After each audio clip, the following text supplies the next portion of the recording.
Bismillah, alhamdulillahi wa kafa, wassalatu wassalam ala nabiyyinal mustafa wa alihi wa ashabihi ajma'in, amma ba'du. Assalamualaikum warahmatullahi wabarakatuh.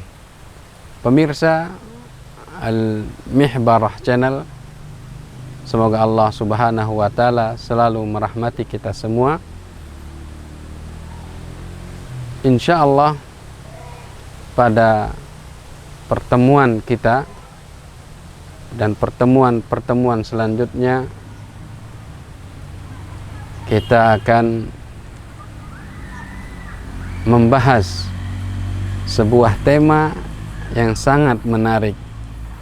Sebuah tema walaupun sudah dibahas oleh banyak ustadz, banyak dai, akan tetapi tema ini masih saja menjadi tema yang sangat menarik. Tema yang kami maksud adalah sejarahnya Nabi Muhammad Sallallahu Alaihi Wasallam.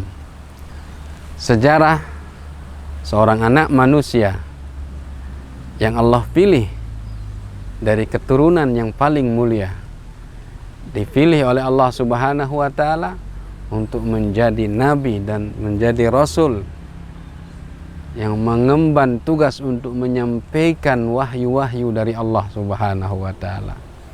Sejarah seorang anak manusia yang Allah Subhanahu wa Ta'ala menjadikan cinta kepadanya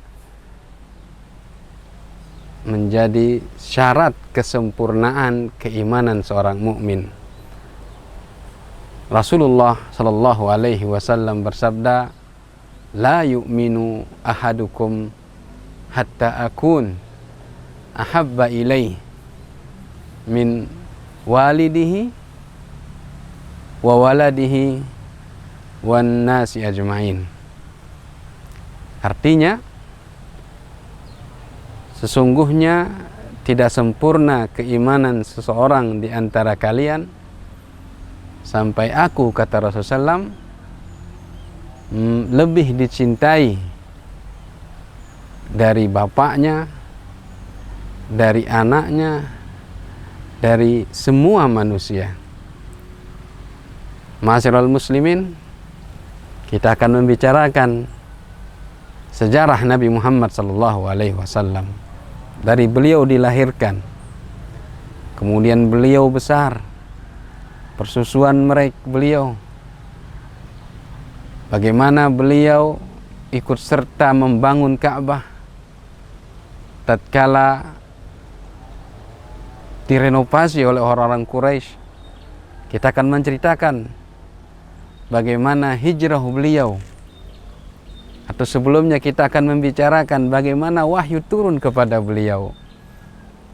Dan kita akan berbicara, menceritakan bagaimana Nabi Muhammad sallallahu alaihi wasallam hijrah dari kota Mekkah, kampung halaman beliau, menuju kota Madinah, sebuah negeri asing yang bagi beliau.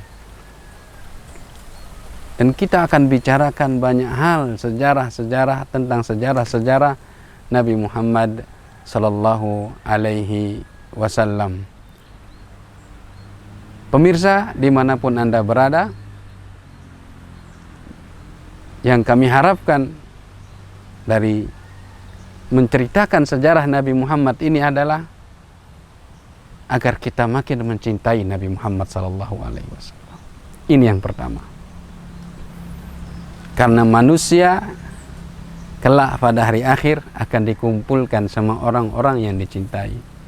Bila kita mencintai Nabi Muhammad sallallahu alaihi wasallam, maka yakinlah kita akan dikumpulkan sama beliau kelak di padang mahsyar. Yang kedua, ma'asyiral muslimin, tujuan kita membahas sejarah Nabi Muhammad adalah agar kita mendapatkan tauladan, menjadikan beliau tauladan kita dalam kehidupan sehari-hari kita, menjadikan beliau idol kita, agar kita tidak salah dalam mencari suri tauladan. Nabi Muhammad sallallahu alaihi wasallam adalah uswah hasanah. Beliau diutus kepada kita agar kita mengikuti beliau, mencontoh beliau, karena beliau adalah sebaik-baiknya tauladan. Tujuan ketiga daripada kami membahas sirah nabawiyah adalah agar ma'asyiral muslimin, kita tidak salah dalam mengambil contoh, tidak salah dalam mengambil tauladan. Karena banyak pemuda sekarang ini lebih suka mengambil tauladan dari orang-orang yang notabene-nya tidak baik. Mereka lebih paham tentang pemain bola, lebih paham cara hidup pemain bola atau penyanyi atau artis-artis lainnya. Namun mereka tidak paham tentang cara hidup Nabi Muhammad SAW. Terlebih dalam hal ibadah, bagaimana Nabi Muhammad SAW beribadah, mereka belum tentu paham. Ma'asyiral muslimin, semoga apa yang akan kami sampaikan dari sejarah Nabi Muhammad SAW bisa menjadi barometer, bisa menjadi ukuran kita dalam bermuamalah, dalam bersikap, dalam berakhlak, dalam beribadah, dan dalam berkeyakinan. Ini 3 hal tujuan kami membahas sirah nabawiyah atau sejarah Nabi Muhammad sallallahu alaihi wasallam. Sekian dari kami. Semoga Allah Subhanahu wa taala selalu merahmati kita. Assalamualaikum warahmatullahi wabarakatuh. Bilo nih.